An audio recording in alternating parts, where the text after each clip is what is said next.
Patient కి already కడుపులో ulcer disease అనేది చాలా సంవత్సరాల నుంచి ఉండి అల్సర్ వల్ల మనకు అక్కడ పేగులు ఏవైతే ఉంటాయో స్టమక్ కి చిన్న పేగులకి మధ్యలో జంక్షన్ అనేది కుచించుకుపోవడం వల్ల పేషెంట్ ఎప్పుడు తిన్నా పేషెంట్ కి వామిటింగ్స్ లాగా రావడం అనేది జరిగింది. సో ఇప్పుడు ఆ పేషెంట్ కి ఏం చేస్తాము అంటే ఏ భాగం దగ్గర అయితే పేగులు కుచించుకుపోయాయో ఆ భాగాన్ని బైపాస్ చేస్తూ వేరే పేగుల్ని తెచ్చి మనం అక్కడ తెచ్చి బైపాస్ చేస్తున్నట్టు చేయాలి. అది ఏ విధంగా లాప్రోస్కోపీ ద్వారా చేస్తామనేది ఈ వీడియోలో చూస్తారు. సో మనకి ఇక్కడ పిక్చర్లో ఏం కనిపిస్తుంది అంటే ఇదే పేషెంట్ యొక్క స్టమక్.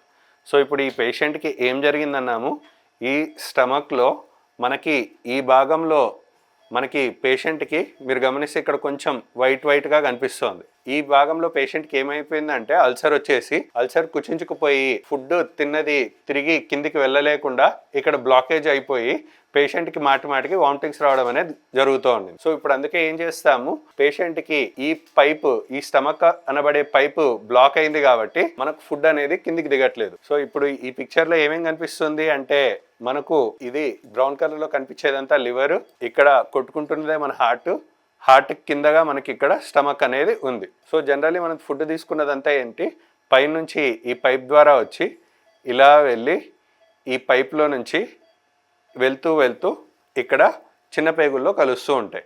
బట్ ఈ పేషెంట్కి మనం చెప్పినట్టే చిన్న పేగులు స్టమక్ దగ్గర జంక్షన్ దగ్గర అల్సర్ వచ్చి కుచించుకుపోయి ఈ స్టమక్ అంతా ఫుల్ నార్మల్తో కంటే పోల్చుకుంటే కూడా ఈ స్టమక్ అంతా ఉబ్బిపోవడం జరిగింది. సో ఇప్పుడు ఏం చేస్తాము, బ్లాకేజ్ అనేది ఇక్కడ ఉంది కాబట్టి ఫుడ్ అనేది ఇలా వచ్చి ఇలా వెళ్ళి ఇక్కడ బ్లాక్ అవుతుంది కాబట్టి మనం ఇప్పుడు ఏం చేస్తున్నాము అంటే ఇది వచ్చి స్టమక్ అంటాం, ఇది వచ్చి ఇంటెస్టైన్స్ అంటాం. సో ఈ స్టమక్ని ఈ ఇంటెస్టైన్స్తో కలిపేసినట్లయితే ఫుడ్ తీసుకున్నది డైరెక్ట్లీ ఇలా వచ్చి ఇలా వెళ్లకుండా ఇలా ఇంటెస్టైన్స్ లోకి వెళ్ళిపోయి మనకు అరుగుదలకు సహాయం చేసేలా చేయడమే ఈ సర్జరీ యొక్క ముఖ్య ఉద్దేశం.